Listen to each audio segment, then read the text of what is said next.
This is Jonathan Agoff here for Pro Boxing Fans, joined by the Heat, Chris Van Heerden, who is in Manchester for his big fight against Conor Benn this Saturday. Chris, welcome to the UK. How are you finding it? Man, loving the UK. It's always been a dream of mine to come to the UK and be part of this. In my opinion, the UK fans are the most passionate fans there is, and I'm just excited.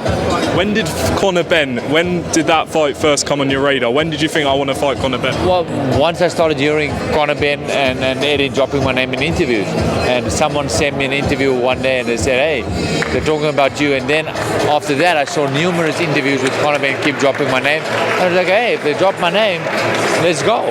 I like that.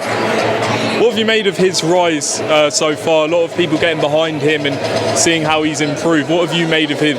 Yeah, look, he's undefeated 20-0. I think he's going to be a problem for a lot of people.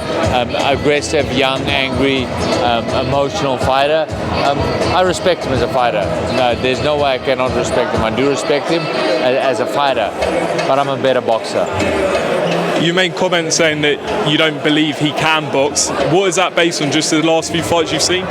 He's just a good, like, he comes in and he relies on his power. He's, and I haven't seen him. The Granados fight, for example. Granados made him miss by moving. He was very frustrated. I haven't seen what I want to see from him in order to say, hey, he'll give Errol Spence, he'll give those guys a run for his money. He's right in those talks, but let's see what happens on fight night. Chris, being honest, not a lot of people are giving you a chance in this fight. A lot of people believe it's going to be similar to the last fight. What do you bring that's different to Conor Benn's last opponent? I've got a reason, I've got heart. I know I've got this skill. You know, I've worked with a lot of people. I know I have what it takes. I know it. I just need a fair shot. And on any good night, I will give anyone 47. It could be a win on against anyone 47. And I'm bringing, you know, I'm gonna bring my best. Are you expecting an early onslaught from Conor Benn in the first few rounds? Yeah, look, I'm expecting an angry, aggressive guy to come out. So I'm going to have to have my eyes wide open, hands high up, and make sure I survive the first few rounds very tactically. And as the rounds progress, things will slow down, I believe, and so we'll take it from there.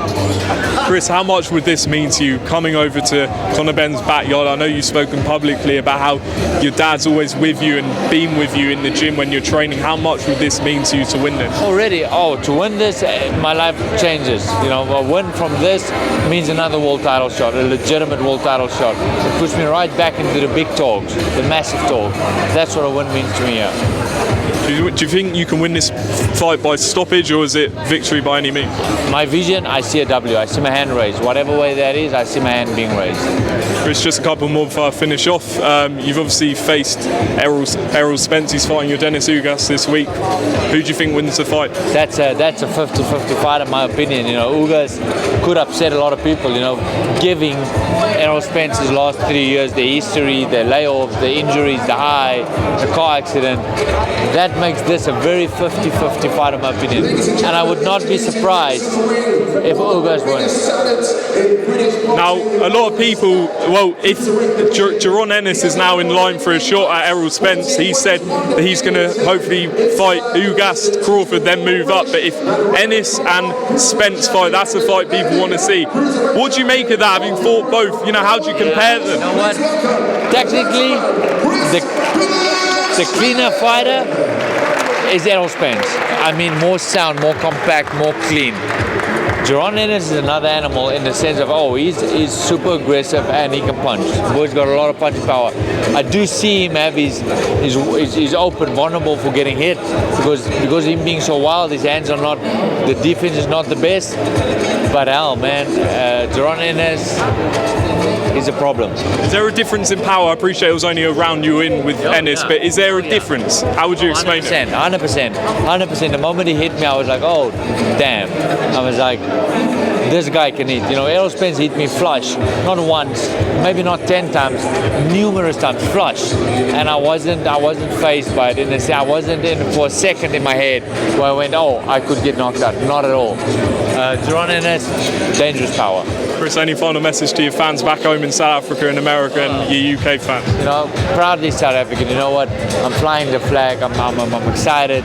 I wake up and this is a dream come true. You know what? My dream is always to motivate and inspire South Africans, and because this is the big stage and we don't get to see a lot of South Africans on the big stage. We're doing it, and I'm going to give my best. Chris, thanks for talking to Pro Boxing.